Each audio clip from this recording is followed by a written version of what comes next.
would say it's better to follow footsteps than to say like reinvent the wheel or like really disrupt an industry and do something completely brand new. I would say the methodology, the philosophy is to follow the way your product and your service will be different than what they did. But you're saying like the philosophy and the method, like Exactly. the mindset behind it. Yes. So not to do exactly what they did, but to understand how they did it and find your own purpose with your own flavor to it. Kind of like a cooking reference that you can add flavor to anything. Like a new ingredient.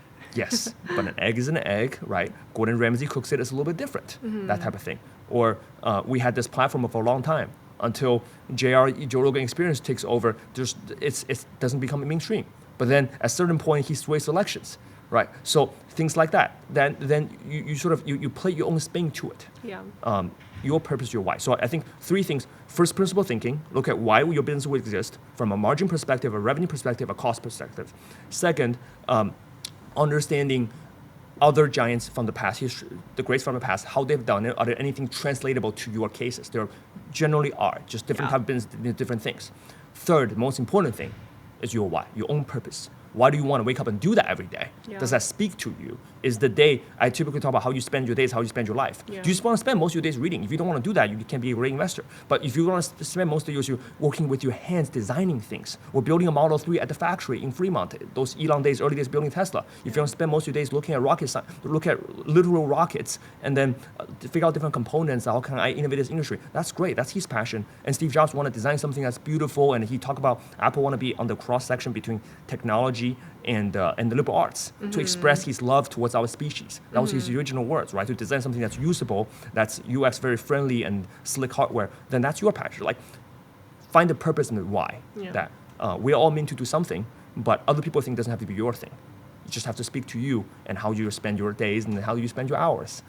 So I think the balance of that makes sense. So I wouldn't say the simple follow your passion or don't follow your passion kind of thing. Yeah. It's kind of like you want to see what you're good at, what you're passionate about, what in the marketplace gets you paid. So the business Does it make sense? The business unit economic size, Yeah. the margin, revenue, all those things. So Yeah. what are you good at?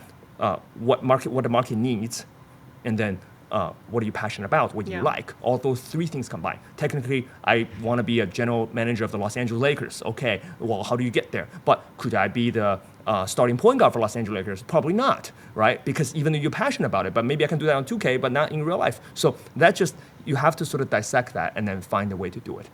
And it's really, really good to start early. Yeah. So that's why I think the education piece of people spending extra time in business schools and things like that, it has its value, has networking value, has other things, has its value, but there's nothing like being in the water. And Yeah. being in the water teaches you real lessons. Those are applicable, especially when you fail. Yeah. And lastly, to conclude, I think on this one, another quote of mine, so I wrote down a while back. People think failure is the opposite of success. Success, failure. Absolutely not. Failure is the precursor of success. The enemy of success is not failure. It's previous success. The people I've seen failed are generally people who's been in my position. In the sense where I can fail next year.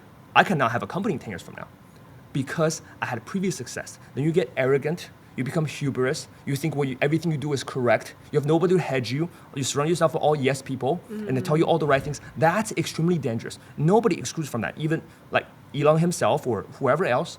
That's the hardest piece to get right. Is when you're successful, to continue to be successful, it takes a different skill set to continue it sometimes. People think failure is the scary thing. No, failure is great. Because you learn that lessons, it's painful, you fail on your face, and you're embarrassed to tell your friends, family, your first company didn't work out, and what are you gonna do with that? And be like, you had 2 other co-founders, what happened to them? All the other stuff. We ended on great terms on personal relationships. But that actually provides you, it provides someone such lessons that can be taught anywhere, and you apply that everywhere. So I think failure is the precursor of success. It's not the enemy of success. The enemy of success is your previous success that sort of makes you arrogant and not relatable anymore and believe everything you do is right. That's very dangerous.